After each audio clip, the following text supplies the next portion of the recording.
എന്നെ കൂലിപ്പണിക്ക് വിടണം നിനക്ക് അല്ലേ? ഓരോരോ ബിസിനസ് ആലോചിച്ചിട്ട് എങ്ങനെ മനുഷ്യൻ രക്ഷപ്പെടാന്ന് ആലോചിച്ചോണ്ട് നിൽക്കുമ്പോ നിന്റെ മാതിരി കൂലിപ്പണിയും അച്ഛന്റെ മാതിരി ലോട്ടറി വിൽക്കാനപ്പൊ നീ ഉദ്ദേശിക്കണ. അതുള്ളതുകൊണ്ട് എന്തെങ്കിലും തിന്നണം നിങ്ങള്. ആ എന്തെന്ന് ഇത്ര ആലോചിക്കണേന്ന് എനിക്ക് മനസ്സിലാകത്തെ.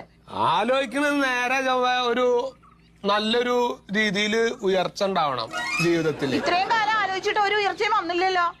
തുടങ്ങണേറ്റ് മുമ്പ് നിർത്തല്ലേ കരച്ചിൽ. എന്തെന്ന് തുടങ്ങണേറ്റ് മുമ്പ് നിങ്ങളോട് പറഞ്ഞിട്ട് അച്ഛാ വാ അച്ഛാ നമ്മള് വൈകും. എന്നെ പറഞ്ഞു ഞാനും വേഗം പോവാൻ നോക്ക്. 10 പൈസ കിട്ടണമെങ്കിൽ നിങ്ങൾക്കൊക്കെ നേരം വെക്കുമ്പോട്ട് 11 വരെ പണിയണം. ഞാൻ ഇവിടെ ചിന്തിക്കണ 1 മണിക്കൂർ പണിത 1 ലക്ഷം ഉറുപ്പ്യ കിട്ടുമോ? പിന്നെ അതിനെ കുറിച്ച് ഞാൻ 1 ലക്ഷം രൂപ കിട്ടാതെ അച്ഛാ 1 ലക്ഷം രൂപ 1 മണിക്കൂർ കൊണ്ട് ഉണ്ടാക്കാൻ പോണെന്ന് ഇവിടെ ഇരുന്നോണ്ടേ. ഈ പരമമാറി ഉണ്ടാക്കാൻ വേണ്ടി പോണതാ. എടാ വല്ല പണിക്കും പോണ നായേ.